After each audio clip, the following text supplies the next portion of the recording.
Monumental. Vivimos en un mundo en constante cambio que usted merece entender, porque es imposible interpretar la realidad que vivimos sin conocer cada uno de sus colores. Porque muchos son los tonos de la actualidad. Presentamos Matices. Una producción de Noticias Monumental.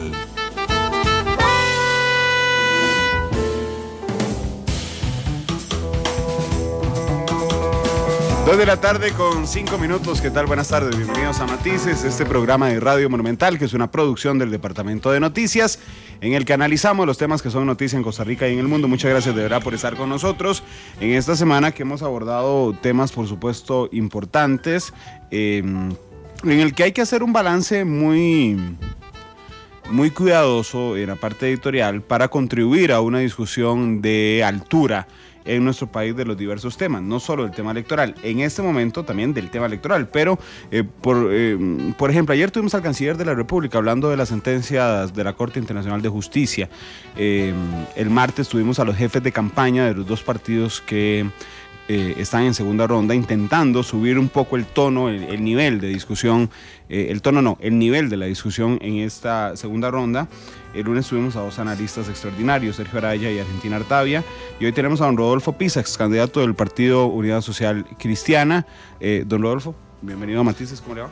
Muchas gracias, buenas tardes, un saludo a todos los radioyentes y a todos los que nos siguen a través de la televisión y del internet. No, muchas gracias más bien por hacer esa aseveración, para recordarles las plataformas en las que pueden estar con nosotros. Estamos en vivo en radio, en vivo en internet, estamos en vivo en la aplicación móvil CR Móvil, estamos en Facebook Live en vivo, ya hay 46 personas con nosotros en los primeros 20 segundos de transmisión. Estamos además esta noche a través de Canal 2 a partir de las 8 y a las 9:30. A las 10, después de que juegue la liga hoy, estaremos con reprise 10:30. Bueno, depende de la conferencia, Marvin, pero estaremos en reprise en la radio. Don Rodolfo, ya una vez pasada la campaña electoral, yo a usted lo reconozco como no solo como una persona muy capaz, sino una persona intelectualmente muy preparada, y me interesa mucho saber la lectura que hace usted de lo que pasó la semana pasada y el domingo en lo particular. ¿Qué fue lo que pasó? Bueno, lo primero, en cuanto a nuestro papel, yo estoy muy contento y muy agradecido con los socialcristianos y los costarricenses. Pasar del 6% al 16% no es poca cosa. Pasar de 130 y tantos mil votantes a cerca de 350,000 es un avance muy significativo. No alcanzó. También muy contento pero mi analista del perfil de nuestro votante cambió sustancialmente. Esta vez nosotros tuvimos más votantes en menores de 40 años que en mayores de 40 años. Eso hace 4 años era exactamente lo contrario, mucho más mayores de 40 que menores. Entonces ahí hay un cambio, también un cambio en el perfil de socioeconómico. Tuvimos un avance muy significativo en clase media, no era lo normal en el partido, no así en los cantones y en las zonas más necesitadas de este país, y es una lección que tenemos que aprender. Probablemente, como siempre habíamos tenido más apoyo en zonas más con menor desarrollo que en zonas desarrolladas, nos acostumbramos a eso, y creo que ahí hay un error de concepto. Es verdad que esta campaña estuvo signada por dos hechos que son los que giró mucho la campaña, y sobre todo en el mes de enero. Creo que ahora el país tiene que volver al equilibrio, volver al centro, si queremos sacar adelante esta sociedad. Había como una idea de dos extremos, y yo creo que los dos candidatos que pasaron deben centrar su mensaje y buscar fórmulas de equilibrio. Así es lo que yo he recomendado, y es lo que recomendaría si me lo preguntaran. Es lo que recomendé, ya me reuní con don Carlos Alvarado, me reúno con don Fabricio la próxima semana. Mi recomendación básica es centrar el mensaje. Digamos, ahora hay que encontrar puentes, entendimientos. La sociedad no puede ir todo nada, por eso ahí tiene que haber fórmulas, matices, sí, efectivamente, matices. Creo que en temas muy polémicos encontrar fórmulas en que todos podamos convivir aunque no sentamos 100%, que yo he señalado hace varios años, incluso así lo impulsé en el Congreso Ideológico del partido, de una ley de unión civil, por ejemplo, para las parejas del mismo sexo, que tuvieran todos los derechos y no hubiera discriminación. Unos sectores no querían eso, querían solo matrimonio, y otros sectores no querían que nada, que no hubiera ni registro civil de las parejas, ni los derechos personales y patrimoniales. Yo creo que ahora es tiempo de encontrar ese equilibrio para que el país salga adelante. Diría que eso es aplicable a casi todo, digamos, en las guías de educación sexual, me parece que si el 80-85% no generan controversias, avanzar en ese 80-85% y dejar el otro 15%, no para echarse un pulso a ver quién es más guapo, ni quién gana ese pulso, porque lo contrario, vamos a seguir dividiendo radicalmente a la sociedad. Pero por temas que no son fundamentales. Ayer escuchaba, vamos a ver, yo no desvirtúo la importancia de los temas, pero hay temas fundamentales en ese momento. Ayer escuchaba a Jaime Bailey, sí, el periodista. Sí, lo vi. A mí me hizo gracia cuando dice, por Dios, debe ser divino vivir en Costa Rica. Resulta que el problema más grave de Costa Rica es si hay matrimonio igualitario o no, porque sobre eso gira la campaña. Por supuesto que lo está haciendo en un tono sarcástico, pero sobre eso ha girado. Ahí sí también, yo estoy de acuerdo, pero también hay un poco de la soberbia del intelectual, de creer que nosotros sabemos más que la gente, qué es lo que es importante y qué no. También nosotros tenemos que reconocer que a veces hay temas que importan mucho a la gente y que nosotros tenemos que ser capaces de entenderlo. Tampoco caer en la soberbia, repito, de pensar que somos superiores a los demás. Pero estoy de acuerdo que hay temas que se quedaron por fuera, el tema económico, cuál es la política económica, cuál es el equipo económico. El país puede estar al borde de una crisis económica muy seria si no se toman medidas pronto, y esos temas se quedaron de lado. El tema de la inseguridad ciudadana es tremendo. O sea, ese crecimiento del número de asesinatos de 411 a más de 600 en 4 años, revela una situación muy, muy grave. Es decir, es un tema muy grave, muy grave. Del tema de la infraestructura, cómo está el país en las carreteras, el tema de la educación. El país en los últimos 10 años ha sido el país que más ha aumentado el gasto público en educación en el mundo. Es el país que mayor proporción del gasto público dedica a la educación, como proporción del total del gasto público. Es de los que más gasta en el mundo como proporción del Producto Interno Bruto. Hasta ahí muy bien, pero la pregunta es, ¿y la calidad? ¿Y la escolaridad? Hicimos ese aumento significativo y prácticamente no subió la escolaridad, más bien subió menos que lo que subía antes, cuando no subía tanto el gasto. Y además tenemos una calidad muy deficiente y perdimos esa oportunidad. Y yo creo que nadie habló, no hubo tiempo de hablar de las propuestas de educación que son centrales.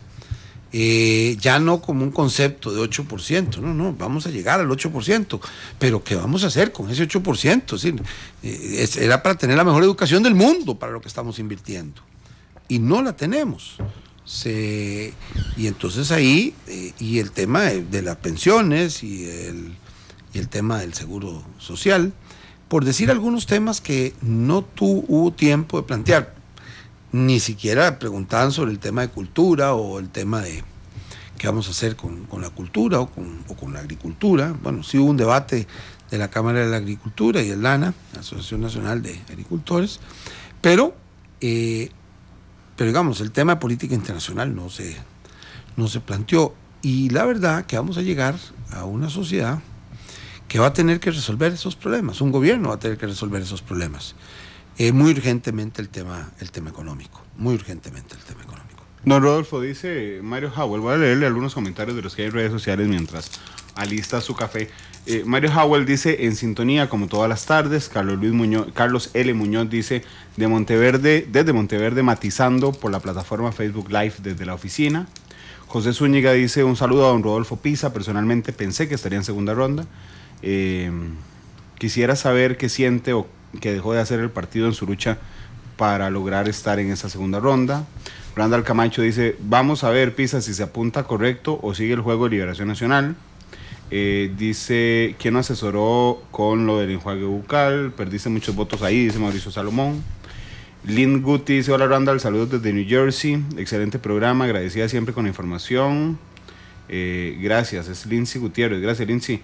Luis Alberto Rojas dice, jefe, estoy en sintonía y en la mañana en Malas Compañías muy bien como siempre. El programa de nuestros colegas Ignacio Santos y Armando González. Roberto Javier Alfaro dice, seguimos fuerte con Restauración. Randall Camacho dice, por favor evite tocar el monotema ya conocido del Partido de Restauración. Juan Manuel Naranjo dice, ¿quién pesa más, PUSC o PISA? Alexandre Algo dice que lo felicita a don Rodolfo por triplicar el voto del PUSC. Que quisiera saber qué le preocupa de la elección de presidente del próximo 1 de abril. Hay un montón de comentarios más, estos son parte de los que ahí está. Muchas gracias a todos, todos por mandarlos y por oírnos. Cuénteme, ¿cuál quiere que destaque? Todos están incluidos en la entrevista, así que voy a ir guiando sobre un tema, pero me interesa la elección del pasado domingo, don Rodolfo, porque justamente el PUSC tiene 16 años de no ganar una elección nacional. Tiene 14 años de haber entrado en una crisis de los expresidentes que innegablemente marcó. Es un parteaguas en el Partido Unidad Social Cristiana.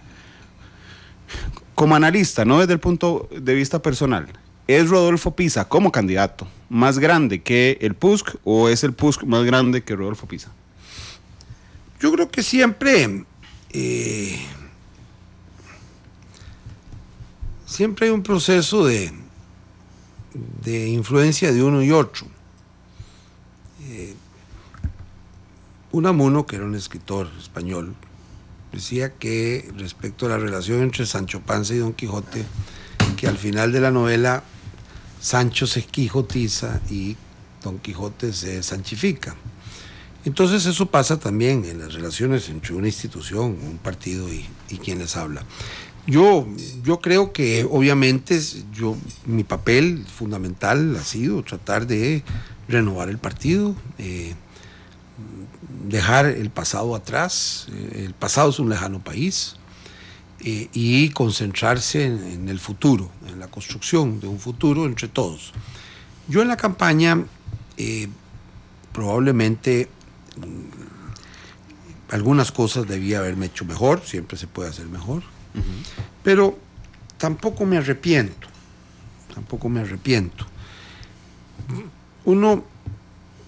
Yo quiero o quería ser presidente de la República en un país que volviera a levantarse, y para ganar una elección yo no puedo renunciar a lo que es esencial. Yo puedo presentar lo mejor, pero digamos, en unos temas la gente quiso ir a unos extremos y no yo unas propuestas más centradas, a mi modo de ver, más equilibradas. Y entonces, pero yo no puedo ser más papista que el Papa. Yo no puedo ser más conservador que el más conservador, ni ser más progresista que el más progresista. Porque sería engañarme a mí mismo y engañar a los costarricenses. Los costarricenses al final tenían que decir cuál creo yo que va a sacar adelante este país con mayor equilibrio. Ese es mi punto de vista. Pero yo no creo que la política sea como vender un detergente, ni la pomada canaria, que sirve para todo, que lo mismo sirve para un cocido que para un fregado. En realidad, cada uno tiene una esencia. Y claro, yo estoy de acuerdo que el mercadeo político está muy bien, hay que vender la mejor faceta del candidato, eso le toca a los publicistas, pero es del candidato. No puede mentir. No puede mentir, porque la gente fácilmente descubre dónde hay mentira, donde se acomoda el discurso a lo que la gente quiere oír. Y a veces uno tiene que decir cosas que no son necesariamente las que quieren oír. Tampoco es que uno va a insistir en eso, no es que tenga vocación de masoquista, así de... Que no es que es un suicida dialéctico. No soy un Rodolfo. suicida político. Pero también entendiendo qué espera la sociedad y a qué aspira la sociedad. Pero también yo creo que el papel del líder es guiar a una sociedad, no solo ser guiado. Y ir a pedir el voto para plantear ese liderazgo y esa guía. Porque al final a él le tocará como presidente sacar adelante el país. Alguien podrá decir, bueno, pero hágalo en la campaña, se acomode en la campaña y como gobernante no se preocupe, después como gobernante lo hace. Pero eso daña mucho la democracia. Porque da pérdida de credibilidad a la democracia. Si usted va a la campaña con un mensaje y como gobernante hace lo contrario, puede servirle para haber ganado las elecciones, pero al final los ciudadanos le pasan una factura para toda la vida. Don Rodolfo, su faceta defendiéndose en el último debate con don Rodolfo Hernández, el tema del enjuague que se le preguntó el otro día y la molestia aquí en el debate monumental, todo eso en la última semana, usted me dijo el otro día, yo no lo hice con cálculo, o sea, fue una reacción espontánea ante lo que estaba pasando, pero viéndolo en retrospectiva, ¿usted cree que le afectó eso? ¿Mostrarse enojado? No, yo creo que debo haber perdido algunos votos y debo haber ganado otros. Yo creo que, como lo dije en una entrevista antes del día de las elecciones, en este mismo medio, me parece que un candidato no es un robot. El país va a votar por un ser humano, con unas virtudes y unas limitaciones, porque al final eso es lo que va a votar. No está votando por un Dios, los seres humanos no somos perfectos, y entonces vota por un ser humano, entonces busca qué es lo mejor del ser humano. Hay una expresión que a mí no exactamente el diccionario no siempre lo acepta como tal. Uno debería buscar el arquetipo del político, no el ideal del político.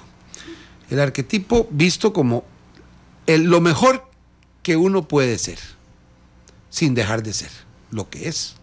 Es decir, yo puedo ser lo mejor que puedo ser como hombre, como ser humano, sin dejar de ser humano, porque no lo puedo dejar de ser. Entonces no es un ideal que se construye en el aire, sino es, bueno, ¿qué es lo mejor que se puede hacer en la política? Y entonces yo siempre he pensado que lo que uno debe buscar ser es el arquetipo del político. Y en la política uno pierde y gana, siempre. La democracia es así.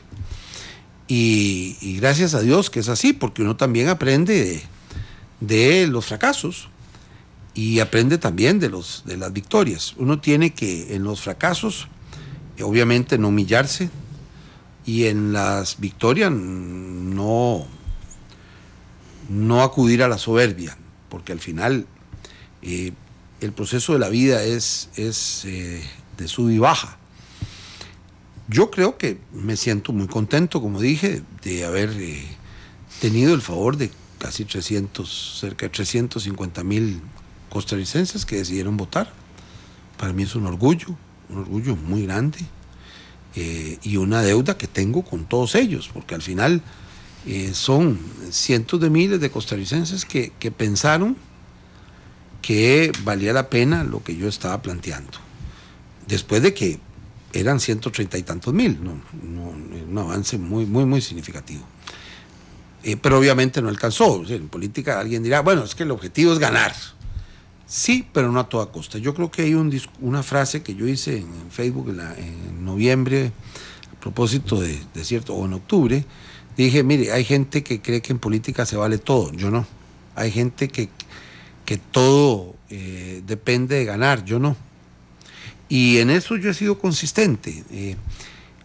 A la larga, en la historia triunfa, digamos, la consistencia, aunque puedan tener victorias momentáneas los ajustes personales o momentáneos. Ahora se trata de sacar adelante el país y todos los que queremos este país queremos que salga bien. Y entonces, ¿qué podemos hacer para que salga bien? Don Rodolfo, hablemos de la reunión con Carlos Alvarado. Primero, permítame hablarle de las formas. Todo el mundo dice fue una reunión secreta entre Carlos Alvarado y Rodolfo Pisa. Y dicen secreta porque justamente como nos damos cuenta de la reunión es por un tuit suyo. Así es. Bueno, yo anuncié que él me había llamado, que habíamos quedado de reunirnos, nos reunimos. Él no lo iba a conocer nunca. No, yo le comuniqué que yo daría a conocer que nos reunimos, estuvimos 2 horas y media reunidos, fuimos conversando de los temas de un poquito de rato, muy poco rato de la campaña. Yo tengo una estima importante por él supongo que tiene una estima importante por mí, ya más allá del tema personal. Creo que lo dejó claro en campaña, don Carlos, también. Sí, yo creo que hablamos de las preocupaciones que yo tengo con el país y de que pienso, y yo recomendé, y así lo haré con don Fabricio, igualmente, tengo una buena opinión de él también, en lo personal, más allá de las diferencias que podamos tener todos los seres humanos. Me parece que sí he recomendado que se centre el mensaje, tanto uno y otro, que para sacar adelante este país hay que centrar el mensaje y la propuesta, y que yo ayudaría en todo lo que sea para que este país centrara ese mensaje y volviera a encontrar el equilibrio, y que entre todos lo sacáramos adelante. A mí no me tocó, pero no puedo ir a la campaña a defender unos valores y después renunciar a esos valores. Entonces yo tengo que ir a decir, mire, estas son mis propuestas, y ojalá que ustedes las tomen en cuenta y ver qué posibilidades hay. También he señalado, y así lo haré con don Fabricio, yo me reuniré la próxima semana. Me parece que no hay ningún secretismo, simplemente un espacio donde se pueda hablar sin la presión de otras personas. De hecho, hablamos solo los dos. Y me parece que debe ser por respeto. Déjeme quedarme un momento en la forma y ya paso al fondo de la reunión. Cuando usted le dice a don Carlos que va a hacer pública la reunión, ¿sí? Le pide algo. Le pide, bueno, sí, pero hasta que salgas o no, se incomoda. No, nada. No, solamente, sí, porque él sabía que yo había dicho que me iba a reunir con él y yo tengo que decir, sí, me reuní.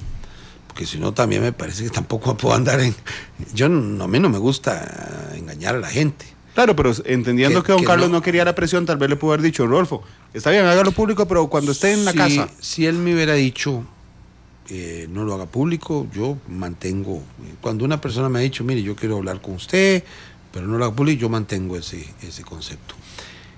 Pero me parece que fue una reunión cordial. Le pidió el apoyo, ahora vamos al fondo. Le dijo, sí, apóyame en segunda ronda. Claro. Y es lo lógico que él si yo hubiera estado en el otro lado, hago lo mismo. Por supuesto. Yo lo que dije, tenemos que hablar de los temas de fondo.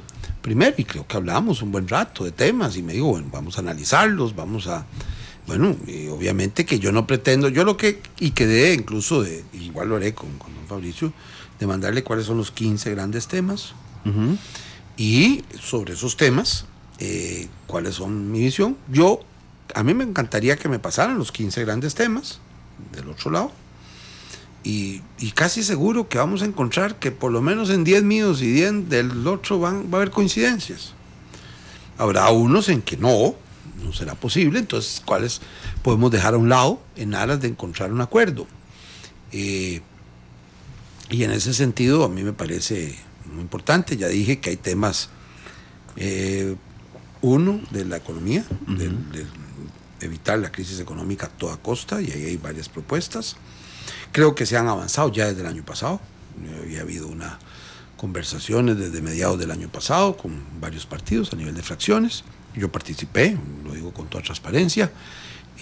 Yo había pedido la regla fiscal a nivel constitucional, como que se pasara en comisión para poder nosotros apoyar un 208 bis, que es una vía rápida para discutir, y ya que se podara el proyecto de impuestos, ya no un paquete, sino 2 proyectos concretos, que era el de impuestos de ventas al impuesto al valor agregado y pasarlo con la misma tarifa, y una tasa común para las ganancias pasivas del capital. Me parecía que eso era lo que podía dar unos ingresos y que no afectaría el crecimiento crecimiento económico del empleo. Cuando entiendo que usted pone esos 15 temas, se los pone a don Carlos hoy, en la reunión con don Carlos, al final no llega a un acuerdo sobre si lo va a apoyar o no, va a esperar la reunión con don Fabricio. Sí, y así se lo manifesté. Yo tomaré esa decisión en el mes de febrero. También tuve una reunión con los diputados electos del partido y los diputados salientes. No estaban todos los salientes, pero sí estaban todos los entrantes, los nuevos. Y también tengo que oírlos, también oír un poco qué piensan los socialcristianos. O sea, al final yo tendré que tomar una decisión. Sí, el liderazgo no se renuncia. Lo hará en febrero, eso está claro. Lo haré en febrero. De entrada, sin que esto pueda destruir algún puente que hayan generado o que pretenda generar hasta el momento, ¿con quién siente que tiene más diferencias en los planteamientos? No, yo siento que tenemos diferencias en unos temas y coincidencias en otros, con los dos. Así que el tema de fondo es qué garantía tenemos de que haya un buen gobierno que garantice el equilibrio de nuestra sociedad, la democracia, que no parta esta sociedad. Yo lo dije, que hay dos cosas que yo quiero evitar a toda costa. En el grupo de gente cercana, siempre he dicho, mire, hay dos etapas del país que yo no quisiera volver a tener. Uno, una crisis económica, como la de los años 80. Pasar de 25, no es solo una crisis económica, es pasar de 25% a 50% en pobreza en 2-3 años. Es perder una generación, además. Es perder una generación, de 70%, es casi 70% de escolaridad de los muchachos, pasamos a bastante menos de 50%. Esos son cientos de miles de muchachos que salieron del colegio simplemente por causa de la crisis. Como haber cerrado, como haber echado una bomba a cientos de colegios, aunque siguieran existiendo, se habían quedado desocupados. Ese es un escenario al que no quiere regresar. ¿Cuál otro? Y el otro es dividir el país. Como el TLC 2007. Como un no y el sí radical. Me parece que cuando terminó el TLC, yo dirigía un proyecto de derechos laborales en Centroamérica. Le dijo al equipo, ahora corresponde ya volver a centrar el país, o sea, volver a encontrar los acuerdos. Bueno, ahí había que tomar una decisión de sí o no. Era inevitable. Y el referendo sirve para eso. Pero una vez que eso se da, uno tiene que tener la amplitud para que el grupo que no ganó no se sienta excluido. La política no es un juego de suma cero, no es como la final del fútbol donde uno gana y el otro pierde. No, la política, la vida social es un juego, por decir una expresión, donde todos tienen que ganar, aunque unos ganen más que otros. Pero no pueden verse perdedores, o sea, siempre uno tiene que tener un puente a aquellos que no ganaron. Claro. Decir, bueno, está bien, perdimos en esto, pero en estos otros temas, porque si no, lo que va a pasar es que cada 4 años va a venir un péndulo, y ahora sí este grupo se va a este extremo, el otro se viene al otro extremo, y ahí vivimos en un péndulo. Yo, por ejemplo, en el tema de la educación, yo he señalado, un muchacho que está en el colegio, le ha tocado al menos 4 administraciones, 4 gobiernos que dirigen la educación.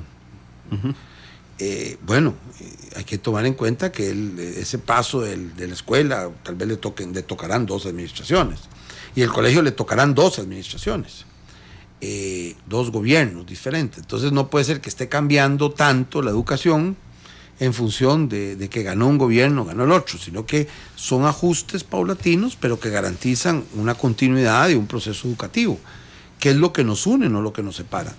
Eso es un caso más particular. En el caso de la educación, ahí hay que ser más ponderado por ese efecto, porque uno está en manos de una política educativa, está el futuro de estos muchachos, claro, que entran al kinder, después a la escuela y después al colegio. Pero en este instante no se siente más afín a ninguno de los dos. Yo tengo afinidades con los dos, personales, conozco más a Carlos, pero también tengo una buena opinión de don Fabricio. Don Rodolfo, el martes estuvo aquí, los jefes de campaña, lo contaba ahora, de los dos partidos. Estuvo Víctor Morales Mora, que también es diputado, estuvo Francisco Prendas, que también es candidato a vicepresidente de don Fabricio, y estuvo Camilo Saldarriaga, que eso es gerente de estrategia, el del PAC. Y entonces les pregunté a los dos partidos si estaban dispuestos a soltar, a negociar, a ceder puestos directamente en el gabinete, no solo en agenda. El PAC fue muy claro, Sí, efectivamente, nosotros queremos un gabinete multipartidista. Don Carlos le ofreció hoy a usted, le pregunto, puestos en el gabinete para personas cercanas a usted. Bueno, yo sí creo, no hablamos específicamente de eso, pero yo creo que de alguna manera sí, está implícito en la expresión. Mire, yo voy a decírselo con toda transparencia. Yo tenía un listado de posible gabinete, 2, 3 personas para cada cargo, no una sola, porque también a veces dependen los equilibrios. Pero sí tenía de los 20 ministros que hay, yo tenía claro que 7, 8 no iban a ser de mi partido, no iban a ser de... Okay. Que yo tendría que encontrar un acuerdo para gente buena, que no haya sido miembro y que tenga incluso una perspectiva diferente, pero que en ese tema no lo tenga, porque la consistencia de un gobierno no quiere decir que podemos tener coincidencias en la política de cultura con el ministro de Cultura o la ministra de Cultura, y pero tal vez no la tenerla, ¿sí?, en el tema de política monetaria. Claro. Es decir, no tiene que haber consistencia en todo, tiene que haber consistencia en cada área. Pero, digamos, yo tengo esa perspectiva. Yo creo que cuando uno no tiene mayoría parlamentaria, uno tiene que buscar acuerdos para garantizar un mínimo de equipo, y eso supone preguntarle a la otra parte, bueno, ¿cuál es su mejor gente? Deme los nombres y para distintas cosas, y entonces ubicar de acuerdo a lo que crea que es conveniente, no que se imponga, pero deme la lista. No es que yo los escoja, no es que yo diga, a mí me gusta este de Liberación, y a mí me gusta este del PAC, y a mí me gusta este de Restauración, y a mí me gusta este del PIN. No, es también preguntar, porque si no, es lo que se ha dado siempre. Bueno, siempre don Carlos le preguntó. Yo hablé de personas que a mí me parece que son muy solventes. Doña Edna Camacho, me parece que en un equipo económico en cualquier caso debería estar. No necesariamente como ministra de Hacienda, digamos. No, es decir, que garantice que esté.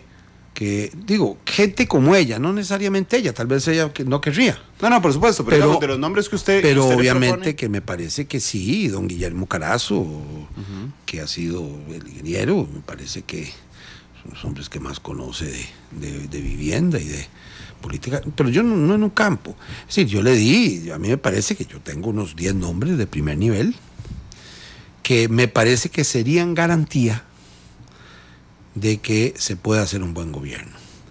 Pero al final no se trata de Max Umaña, que fue candidato a vicepresidente, obviamente, y así un conjunto de personas que me acompañaron en el equipo económico, en el equipo de infraestructura, en el equipo de seguridad.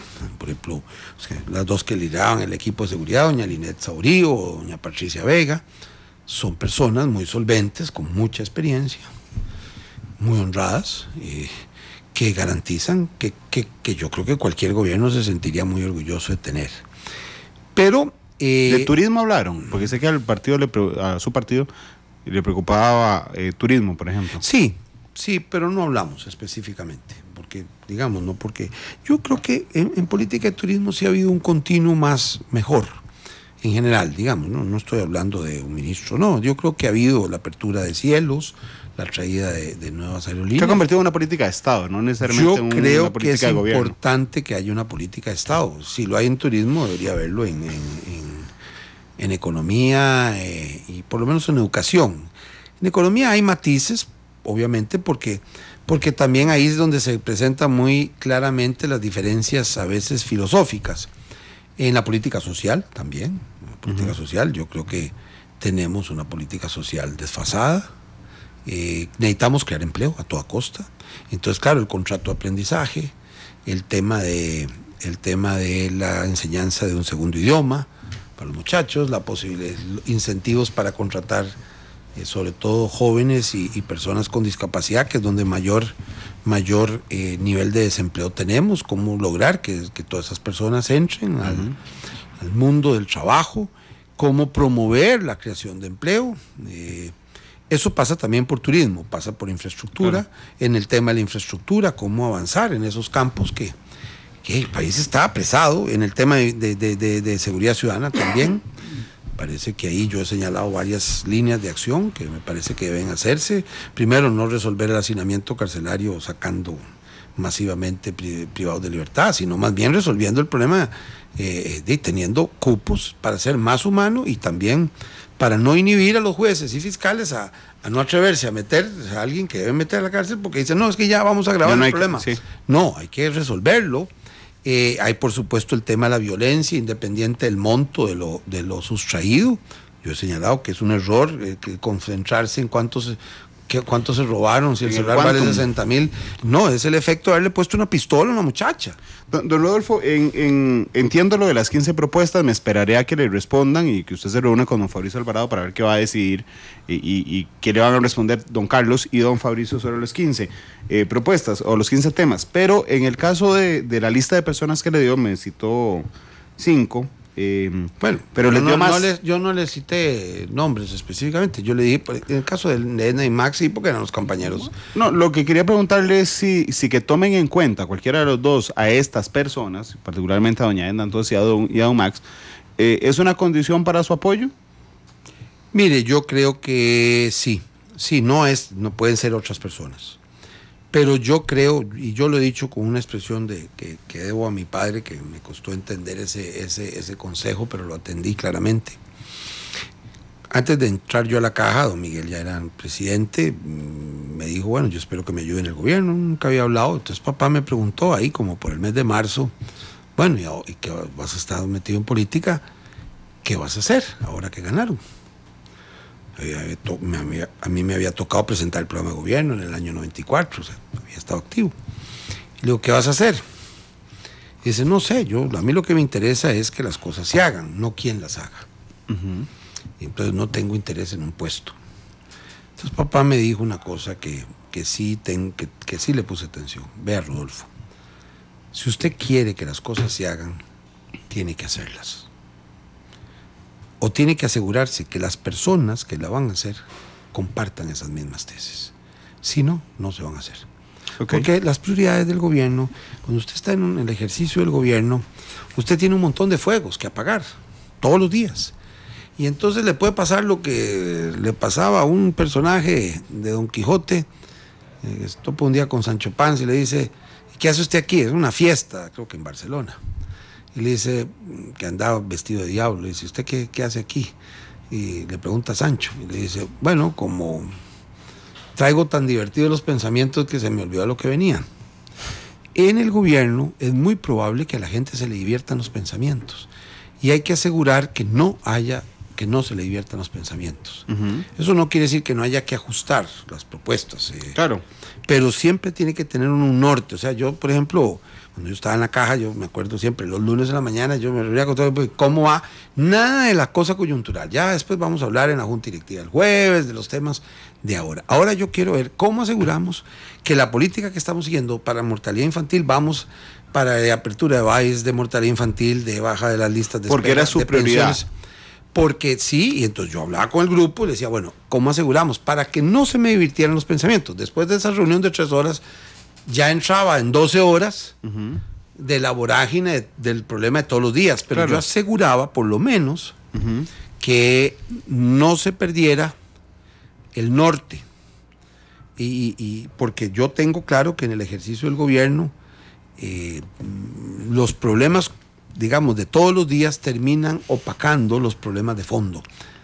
Y después las rencillas, si me cayó bien o me cayó mal, eso claro. Parece que debe quedar pero irremediablemente lo personal pesa, don Rodolfo, en el jerarca. O sea, es decir, lo personal me refiero, el tipo de personalidad, las prioridades, la experiencia, eso pesa en cualquier jerarca. Así es, y en un equipo de trabajo tiene que ver mucho con la personal. Yo insistí en eso, no es un tema solo de gente que conozca. Eso es un error, creer que uno tiene que... Vea, yo siempre pongo 3 condiciones para una persona asumir una responsabilidad política. Uh-huh. 1, primero, que sepa dirigir. Uh-huh. No administrar, eso está incluido. Que sepa dirigir. Dirigir es diferente, mucho más. 2, que tenga un fino olfato político, en el sentido mejor de la palabra, el olfato de dónde van las preocupaciones de la sociedad, de los sectores, etcétera. Porque si usted no tiene eso, no entiende el proceso. Y 3, además, que sepa del tema que está... Que va a dirigir. Eso que va a dirigir, suponiendo obviamente que usted que sabe para dónde va, que tiene un guión, que no es escrito en piedra, pero que tiene un guión. Ahora, ese guión, usted no puede pretender en una democracia imponerlo. Este guión tiene estos elementos. Entonces usted conversa con otro grupo político y le dice, mire, ¿por qué no cambiamos esto? Hombre, tiene razón. O yo estoy de acuerdo con eso, pero si agrega esto, bueno, si no es incompatible, sí. Si lo que es incompatible, pues no. Pero entonces ahí hay en derecho hay una expresión de la presunción, en latín sería presunción juris tantum, es decir, yo creo en algo hasta que me prueben lo contrario, pero sí creo. O sea, yo voy con una propuesta, pero si me prueban que hay una mejor, La puede cambiar. la cambio, porque tampoco soy, es decir, yo no puedo, primero no debe ser un dictador, y además uno tampoco puede ser dictador desde la oposición, no puede llegar a hablar con un candidato, que al final le va a tocar ser presidente, y decirle, no, mire, esto es esto o nada, no, déjeme chance para convencerlo.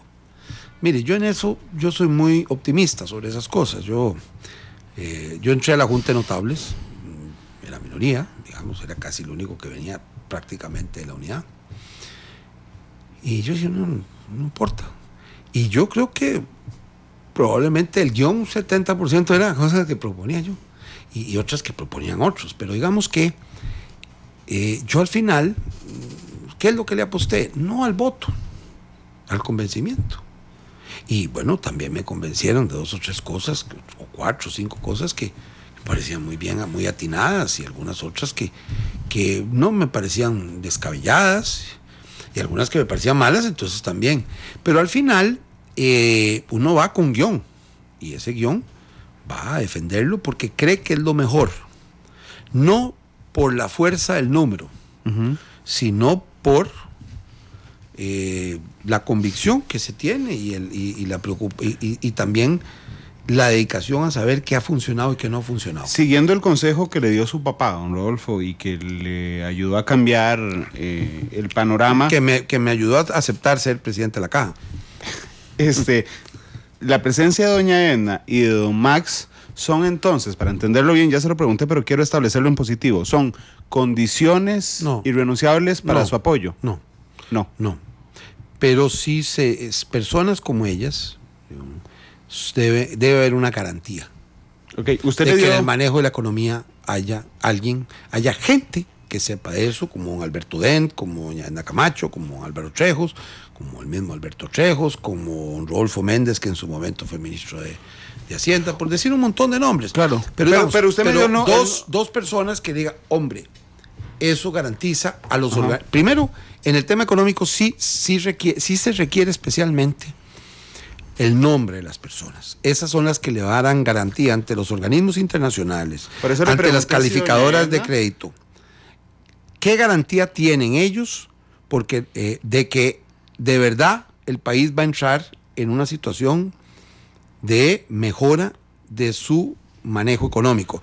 Lo que no se puede hacer es, yo lo he dicho con toda transparencia, y no lo hago con ánimo crítico del pasado, pero lo que no se puede hacer es lo que pasó hace 4 años, cuando se presentó el primer presupuesto con 19% de aumento. Yo señalé que ese era un presupuesto irresponsable.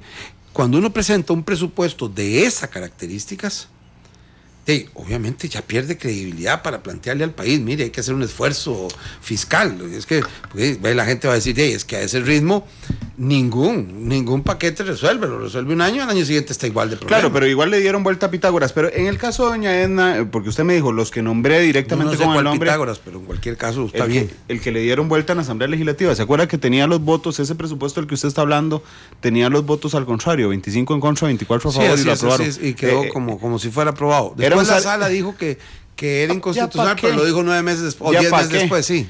Sí, lo que estaba haciendo era aplicar el sarcasmo en eso de Pitágoras, don Rodolfo. Pero perdone, le pregunté por Edna Camacho porque usted ahora me dijo, yo a los únicos que nombré en la reunión con don Carlos fue a mis vicepresidentes, doña Edna y don Max. Y además doña Edna yo la conozco, pues no solo es la presidenta de la Academia de Centroamérica, sino que es analista de Noticia Monumental. Por eso le pregunté si en el caso de los 2 vicepresidentes era una condición necesaria para que usted diera el apoyo. Me dijo que no. No. pero sí es una garantía, porque el problema de fondo al final, es decir, uno cuando llega a un acuerdo quiere tener garantía de que ese acuerdo se cumple. Sí. Y de que esas propuestas se van a llevar adelante por gente que cree en ellas. Pero cuando yo nombré a doña Edna de candidata a la vicepresidencia, obviamente que yo lo que estoy es tomando una decisión muy grave, no para ganar unas elecciones. Es si a mí me toca ser presidente, si yo faltara, ¿en manos de quién le voy a dejar el país? ¿A quién le voy a dejar el país? Claro. Y entonces yo tomo una decisión muy responsable. Entonces para mí es una garantía. Pero don Carlos le respondió algo de esos dos nombres. Porque... No, yo dije, mire, personas como tal, me parece que debe haber también una garantía. Claro, pero aquí lo estoy usando como fuente. Él no le dijo, sí, me parece genial doña Edna y don Max, por ejemplo. No hubo todavía, porque fue más una conversación general. Vea, justamente me acaba de llegar hace un minuto un artículo del expresidente Rodríguez que se llama Llamado a la Unidad y a la Acción. Que justamente es el llamado que no solo usted, don Rodolfo, sino creo que el partido lo ha hecho durante los últimos días. Hablemos un poco de la fracción legislativa del PUSC. Y ojo que digo la fracción y no su fracción. Porque usted tiene la característica del partido de la Unidad Social Cristiana de que usted no escoge a los candidatos a diputados, los escoge el partido. Entonces quiero preguntarle, a manera de reflexión, ¿cuál manejo, si tendrá alguno, usted como ex candidato de la fracción que escogió el partido?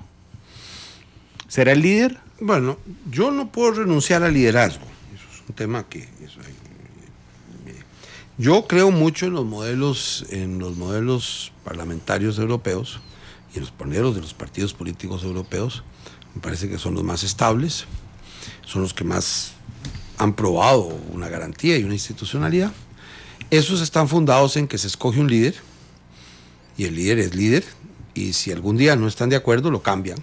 Se cayó el líder y ponen a otro, que no confían en él. Pero tiene que haber un líder, porque uno no puede estar en las negociaciones todos los días yendo al referendo.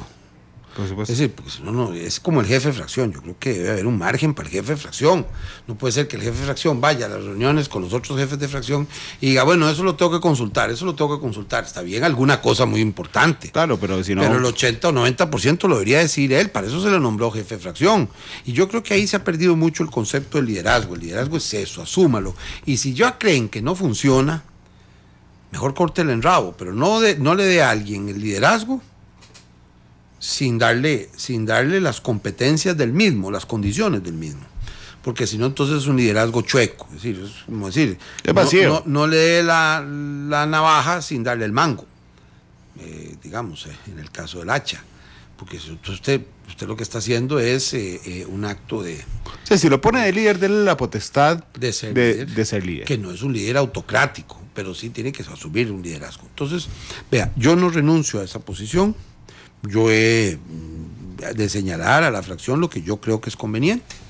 Al final, yo no soy dueño de las personas, ellos fueron electos por sí mismos, yo trataré de convencer, yo no uso el liderazgo de imposición, sino el liderazgo de convencimiento, pero sí claramente decir, mire, a mí me parece que se debe hacer esto. Y sinceramente creo que así debo hacerlo. En los últimos 4 años lo hice muy poco. Lo dije una vez por el presupuesto, me preocupó mucho cuando pasó ese tema. Yo sí ejercí 2 o 3 veces ese liderazgo, pero en las demás veces no. Y creo que cuando no lo hice no fue positivo. Ahora, no es para todos los días ni para cada proyecto, pero sí, proyectos fundamentales, por ejemplo, en este tema del equilibrio fiscal, sí, tengo que decirlo. Yo hablé ahora con el jefe de fracción y me pregunta, bueno, ¿qué debemos hacer sobre el tema de los proyectos de impuestos? Bueno, lo que habíamos acordado, 208 bis, vámonos con el impuesto como está, el impuesto de ventas al valor agregado, con 13%, el tema de... Ya hay los detalles, detalles del proyecto, pues pueden quedar aparte, claro. Igual que la regla fiscal. Entonces ahí yo no puedo renunciar a eso, porque si yo renunciara a eso sería un irresponsable. Ahora, al final, yo no lo impongo. Me puede llamar diciendo, bueno, ¿qué piensa de esto y cómo cree que podríamos hacer? Yo le dije, sí, avance de una vez, no hay tiempo, el país no tiene. Y yo lo dije incluso en la campaña, y yo me compro la bronca que haya que comprarse, porque los pactos se hacen para cumplirlos de buena fe. Yo propuse como condición esos 3 criterios de que solo iba un impuesto a las ganancias de capital, una tasa común, y que eso iba a ser casi 1.4, 1.5 el PIB, sí, por los efectos que eso tiene, y que iba con la regla fiscal a nivel constitucional que habíamos redactado. Esa parte se cumplió. Ahí Rafa Ortiz jugó un papel vital como representante nuestro en esa comisión, en noviembre, diciembre, y en diciembre se aprobó, y dada esa condición, yo tengo que cumplir. Y cumplir significa que sí, que yo les acabo de decir, desde diciembre, yo era puesto desde diciembre, sí, aprueben el 208 bis para votar estos proyectos, para sacar adelante el país. Porque si ya hay la garantía de que se va a contener el crecimiento del gasto, entonces obviamente ahí sí, entonces uno puede entender, bueno, hagamos un esfuerzo también de este lado, sin aumentarle las tasas a los que ya están pagando, sino buscar que los que no están pagando o algunas actividades que no pagan, pues empiecen a pagar. Claro. Don Rodolfo, son las 2:55. Voy a hacer la única pausa comercial del programa, pero antes, hablando también en retrospectiva, insistiendo en que en el caso de la Unidad Social Cristiana el candidato no escoge a los diputados, y se lo había preguntado en una entrevista aquí sobre el caso de Pedro Muñoz. Si usted me dijo, Ronald, yo no puedo quitarlo de ahí, esa sería la asamblea del partido. Sí le quiero preguntar en retrospectiva si usted cree que la presencia de Pedro Muñoz como candidato a diputado le restó apoyo, don Rodolfo. Yo no creo, él es un hombre honrado. Claro, por eso no le digo Pedro Muñoz, sino la presencia de él. Fue abogado, yo creo que, yo en esto, vean, yo también debo decir claro, pero aún así, siempre seguiría un procedimiento. En los nombramientos personales, digamos, cuando uno nombra un ministro, uno lo puede quitar. Claro. Sin tener que juzgarlo. En el caso de cuando no es uno el que nombra, que es la Asamblea Nacional, pero después de una Asamblea Provincial, es obvio que debo seguir los procedimientos y creo que yo en eso me mantengo sobre las reglas del derecho. Eso me quedó clarísimo en la última entrevista. Lo que quiero sobre su valoración es si eso, que es su decisión, y usted la tomó, y usted se casó con ella y se casa con ella hasta hoy, y seguirá casado con ella, pero ¿eso le restó apoyo o no? No lo sé. No hay una valoración para saber si fue ese hecho, fue lo de la corte, fue lo de las circunstancias que se puso muy dramático el proceso. Alguna gente pensaba que en algún momento, porque yo soy muy respetuoso, también pudieron haber pensado que yo era muy débil. No lo soy. Tampoco ando peleándome en todo lado, ni ando buscando a ver con... Yo no tengo vocación de Pecosville, ya la gente no se acuerda quién es Pecosville, pero hay una canción. Hay una canción. Sí, de Luis Aguilé, y lo digo yo. Bueno, yo no tengo vocación de Pecosville para andar en todas las cantinas buscando a ver con quién me echo un pulso. Pero si me tengo que echar un pulso, me lo echo. Don Rodolfo, ¿cómo ve la Asamblea Legislativa entrante? Porque, vamos a ver, disminuyeron la cantidad de fracciones, pasó de 9 a 7, si se mantienen los resultados en el escrutinio manual. Hay 4 fracciones grandes, la más grande de ellas, Liberación Nacional, después Restauración Nacional, que se estrena como fracción grande, después el PAC y después el Partido Unidad Social Cristiana, que aumentó en 1 la cantidad de diputados.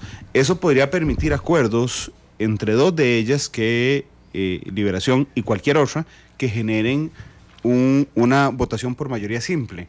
¿Cómo ve esa configuración de la Asamblea entrante?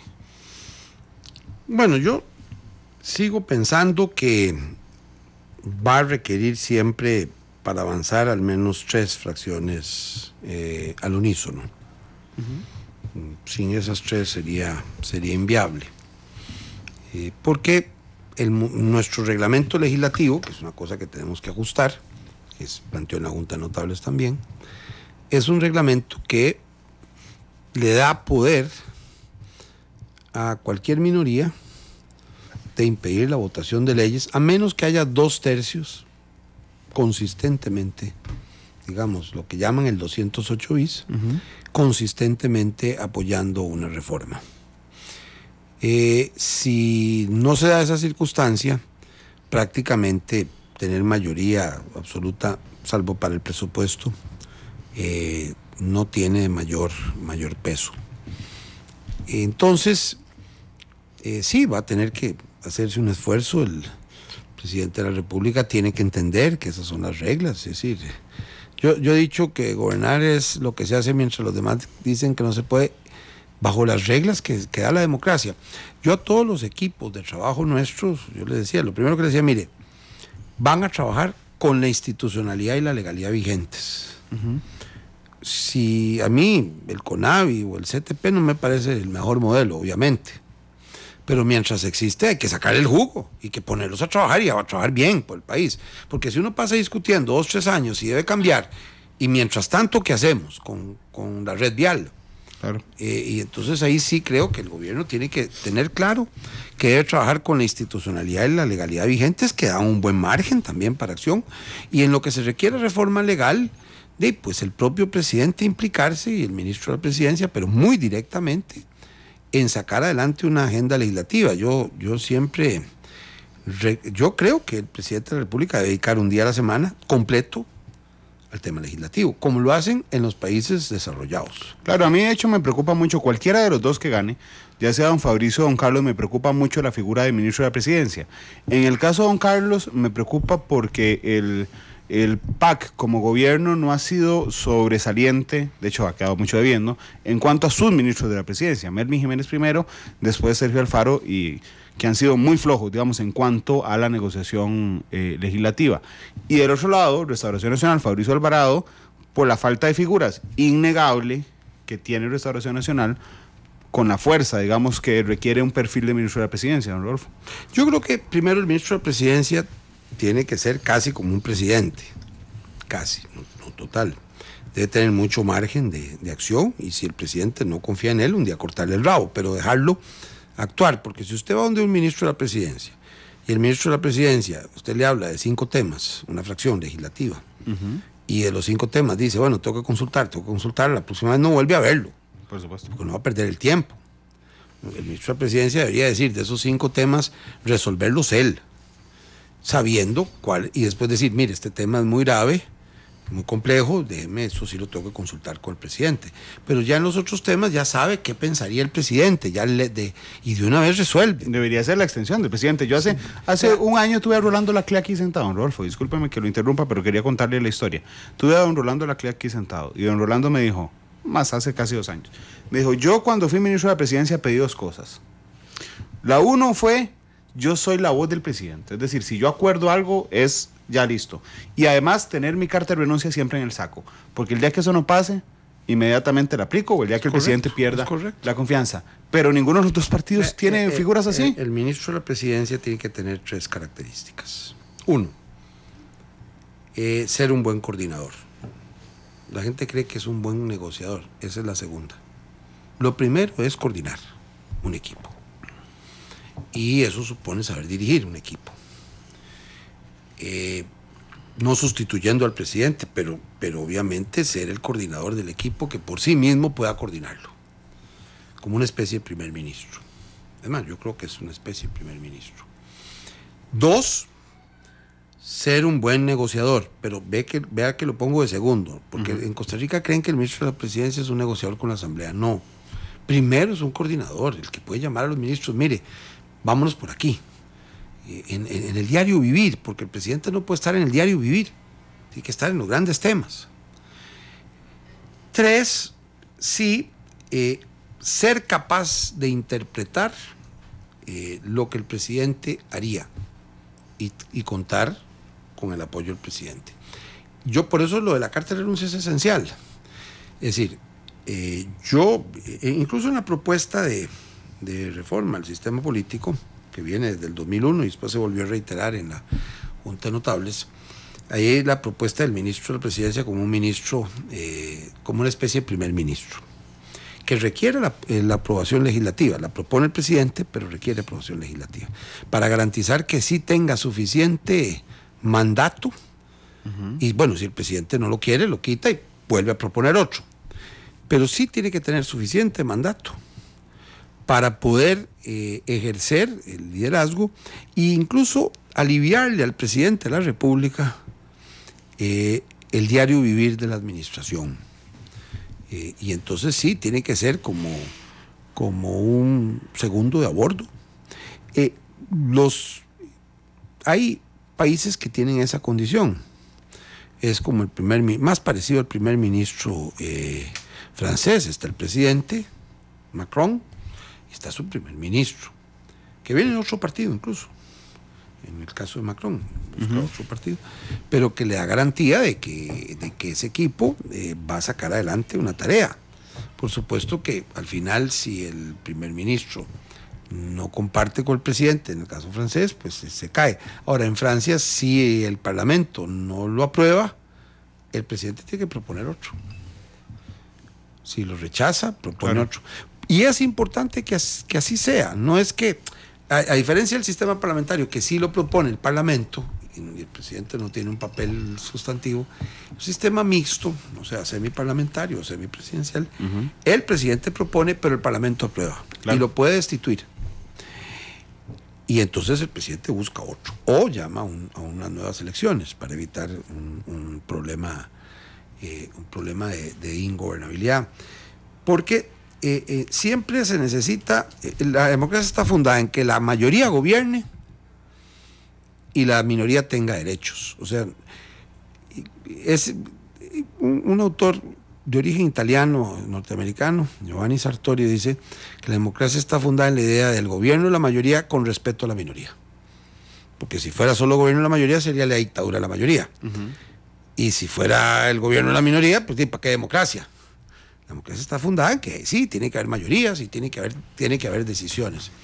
Y mientras gobierne, que gobierne. Y si no, en el sistema parlamentario una de las cosas que a mí me gusta es que mientras gobierna, gobierna. Si después ya no quieren que gobierne, si no le aprueban el presupuesto, no le aprueban las leyes fundamentales, hay elecciones anticipadas. Y se acabó, busquen otro gobernante. Pero no le pongan a alguien a ser gobernante sin las condiciones de la democracia. Que de hecho el sistema costarricense es muy injusto. Le exigimos un montón a quien sea presidente de la República de cosas que simplemente no puede hacer. Y eso se convierte en un círculo vicioso, don Rodolfo, cuando los candidatos presentan propuestas que uno sabe que no pueden cumplir como presidentes. En esta campaña pasó mucho. Sí, lo que pasa es que el presidencialismo también debe mucho al caudillismo, todavía del siglo XIX. Y las cosas no cambian tan fácil, cambian en las normas, pero más cambian. Antes había un presidente imperial, digamos hasta el año 90, 92, había un presidente imperial, la presidencia imperial. Yo creo que la Sala Cuarta también viene un poco a romper. No, de hecho es así. De hecho, la Sala Constitucional la Sala Constitucional lo que hizo es volver a poner el equilibrio que había diseñado la Constitución.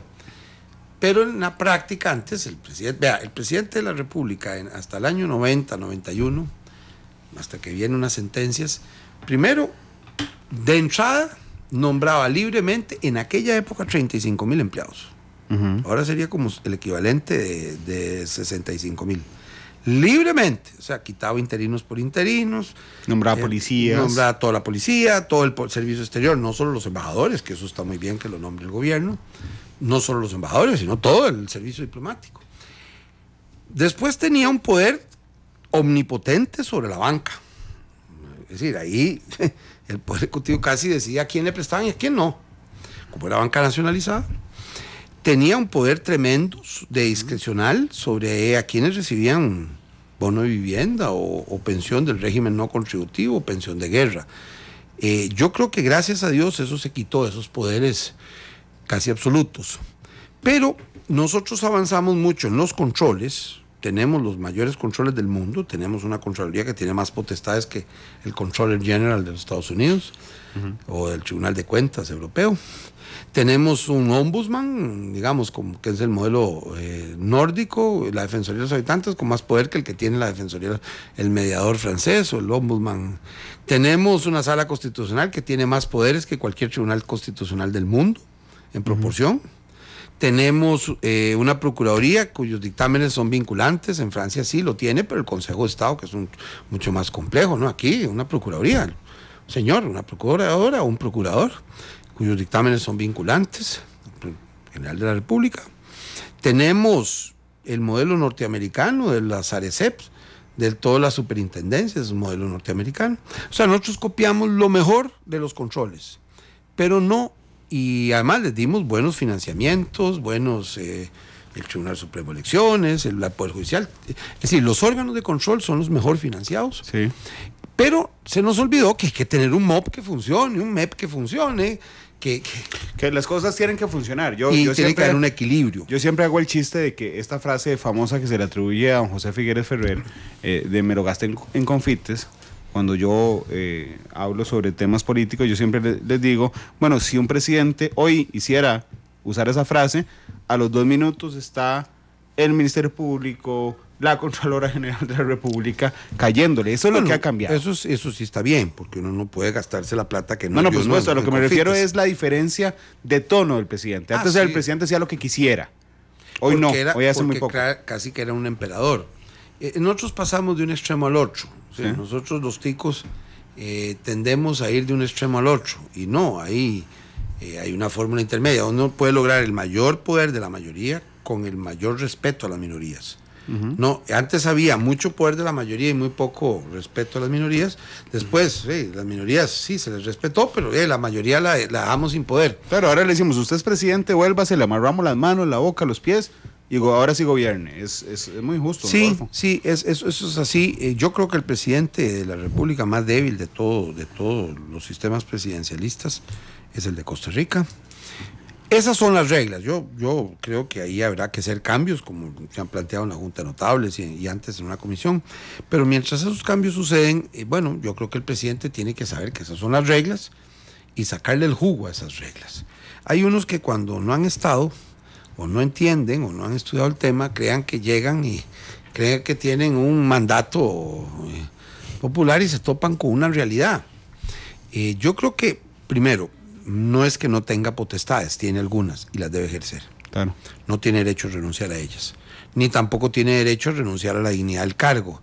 Es decir, cuando uno es presidente, uno no es Rodolfo, uno es el presidente de la República, o no es Luis Guillermo, o no es Laura, es el presidente de la República. Y como presidente no puede renunciar ni a los poderes que le da la Constitución, ni a la dignidad del cargo. Y eso obliga a algunos deberes que son propios de la función y que deben mantenerse. Creo que hice alguna crítica una vez cuando hubo el retiro de la Asamblea General de las Naciones Unidas, aunque yo creo que no ha estado tan mal la política exterior en este gobierno. Creo que ese fue un acto indebido. Uno en la política exterior tiene que tener alguna prudencia, o aplicarlo para todos los casos. O sea, porque uno en el mundo no va a escoger los gobiernos de otro país. Claro. Y uno va a defender los valores de la democracia, la Carta Democrática de la OEA, tiene que defender los derechos humanos, tiene que todos, no solo un derecho, no los que me gusten a mí. No los que me gusten a mí. Tiene que defender el ambiente y por tanto luchar para evitar el cambio climático, porque nosotros nos vemos afectados. Tiene que defender la paz y la resolución alterna de conflictos. Bueno, esos son, digamos, líneas generales de una política exterior que se debe mantener, pero se debe mantener también consistentemente con una dignidad del cargo. Igual con la fortaleza del cargo. Yo digo porque a veces tal vez es mi estilo, yo preferiría no estarme poniendo el traje de cada actividad a la que voy. Porque sí, uno tiene, es decir, si la actividad es de traje entero, hay que ir de traje entero. Si es de guayabera, es por la investidura del cargo. Uno no es una persona. Yo ahora, por ejemplo, ahora puedo andar en jeans y en una actividad pública y bueno, tal vez se verá bien o mal, pero digamos... Pero no está violando la investidura. Es mi derecho. Pero se manejan los dos extremos, don Rodolfo, porque, por ejemplo, así como uno podría criticarle al presidente Solís, ponerse el uniforme de cada actividad a la que va, digamos que es muy de él, pero uno podría criticársela por una violación a la investidura o un irrespeto a la investidura, también podría criticar el otro tema. ¿Qué es? Hay gente con la crítica muy fácil, que el presidente viajó a tal lugar en primera clase porque la aerolínea se lo otorgó, pero debió haber viajado en clase económica. Bueno, por Dios, también es el presidente. No, yo creo que así es, porque lamentablemente, yo voy a decirlo con toda claridad, si el presidente de la República llega a Naciones Unidas y no lleva un chofer y un carro, de que esperan que pase todos los controles de seguridad 300 metros antes de entrar a la reunión, llegue sudado, llegue digamos, con la nieve. Yo fui embajador alterno de Naciones Unidas y siempre me fijé en ese detalle. No, el presidente tiene que llegar con toda la investidura. Claro. Si los demás llegan con chofer, él tiene que entrar con su carro y chofer, porque hay un protocolo que lo recibe en la entrada antes de subir al salón de delegados, y entonces él al final representa a los costarricenses, y entonces esos lujos no se los puede dar. Los demás sí. Cuando hace un viaje privado, sí. Ahí sí. Ah, sí, es otra cosa. Cuando va a ir a una boda o quiere ir a descansar una semana, ahí debe viajar como bueno, obviamente tiene que comunicar, porque hay... Claro, y tiene que tener seguridad además. Sí, pero en todo caso, en el tema del protocolo y la investigación pero hay que cumplir unas reglas de protocolo que son esenciales. Una vez que uno se las salta, se comete un error grave. Yo algunas veces preguntaba por qué los jueces tienen que tener toga, si son seres humanos, o sea, y yo aprendí que sí, que la toga era buena, porque hay una cosa que se llama el alma de la toga. Es decir, cuando usted es juez, no físicamente, usted ya no es Carlos, José, Juana, claro, o Jacinta. Usted es una persona que tiene una investidura, que tiene un poder, que debe decidir una situación, y entonces usted tiene que tener, no necesariamente físicamente la toga, pero tiene que tener mentalmente que usted no actúa a título personal. Yo fui magistrado un tiempo, ejercí. Siempre me acuerdo que incluso cuando yo convencía, siendo magistrado suplente, de una línea jurisprudencial, si yo no convencía a 4 titulares, yo decía, no, mire, a veces podía haber ganado alguna votación, y dije, no, yo no quiero ganarla porque aquí hay unos titulares y después no quiero que una semana después vengan a cambiar la jurisprudencia. Claro. Porque hay algunas cosas que, y no voy a actuar en función de mi criterio personal, sino el criterio de la ley o el criterio de la Constitución. Y yo creo que eso así debe ser en casi todas las actividades del ser humano. Don Rodolfo, si cualquiera de los dos, don Carlos o don Fabricio, le ofreciera un cargo público, ¿usted lo aceptaría? ¿Estaría dispuesto? No lo sé, no tengo eso como prioridad. Es decir, si a mí me preguntaran en lo personal, me gustaría que haya gente que garantice. Sí, pero me refiero a usted personalmente, porque, por ejemplo, podría venir alguno de los dos a decirle, don Rodolfo, ¿usted podría ser presidente nuevamente ejecutivo de la Caja? Yo no creo que lo aceptaría por una razón, porque yo ya cumplí esa etapa. Okay. Creo que hay mucha gente buena que lo podría hacer, si me preguntaran, sin duda. Pero en cualquier caso, yo he dicho un poco en un tono no de burla, sino que yo no ando buscando chamba. Yo lo que quisiera es una garantía de que algunas cosas se cumplen. Y si mi presencia fuera la vía para garantizarlo, tal vez lo aceptaría, pero no ando buscando eso. Si le ofrecen ser ministro de la presidencia, tendría que valorar si de verdad se cumplen los acuerdos, que haya un acuerdo de gobierno, pero no ando detrás de eso. Si me garantizan que hay una persona que va a cumplir eso y que yo crea que es una buena persona, que capaz y con dirección y personalidad, porque yo insisto mucho, yo cuando contrataba a alguna persona, algún cargo, lo primero que decía, yo quiero, ya, tráigame el currículum, ya lo conozco, quiero sentarme con él, a ver su personalidad, porque eso depende mucho más la actitud que la aptitud. La aptitud hay que tenerla, eso se ve en el currículum, pero la actitud solo se tiene que percibir, y bueno, que haya empatía con el presidente de la República, el presidente con el que sea el ministro. Si no hay empatía, aunque vengan de distintos movimientos, creo que debe cumplirse esa función. Don Rodolfo, me queda un minuto nada más. Le pregunto, ¿le dejó alguna herida esta campaña? ¿Le dejó moretones la campaña? No, yo no conozco el rencor. Sé defenderme, pero yo no he conocido nunca el rencor. Es decir, sí quedó pendiente que un día se disculpen por mentiras que se profirieron sobre mí. Pero me bastaría con eso. Yo no tengo rencor, no lo conozco. Y gracias a Dios yo nunca, no lo conozco, de verdad. Y no tengo heridas. Sí, lecciones aprendidas, sí. Pero no heridas. Yo creo que sí, un presidente, un candidato, no debe ser presentado como un robot. Yo no quiero que los costarricenses voten por un robot. Es que ahora se ha hecho un mercadeo de los candidatos, unos expertos en que no mueva las manos, haga la mano aquí, vuelva a ver a la cámara, la ceja tiene que estar de esta altura. Y todo eso está muy bien, todo eso está muy bien. Pero no se nos olvide que estamos eligiendo un ser humano, no un Dios, que también tiene derecho a enojarse, que también, si pasa enojado todo el día, está jodido. Pero si no se enoja nunca, también. Si no se entristece nunca, también. Porque entonces no estaríamos eligiendo un presidente de la República, estaríamos eligiendo un Dios, y solo hay un Dios que es el que está en el cielo. Usted, cuando vino el domingo al pedacito de entrevista del día de las elecciones, tengo que reconocerle que lo vi muy seguro de que usted iba a estar en segunda ronda. ¿Sí? Y cuando me lo respondió, me vio a los ojos y me dijo, sí. Así ¿Fue dura la noche del domingo? ¿Devastadora? No. ¿Dura? No. ¿No se decepcionó? No. ¿Estaba triste? No. Yo puedo haberme, digamos, entristecido más o menos por media hora. Okay. Cuando ya yo vi la línea de... La tendencia.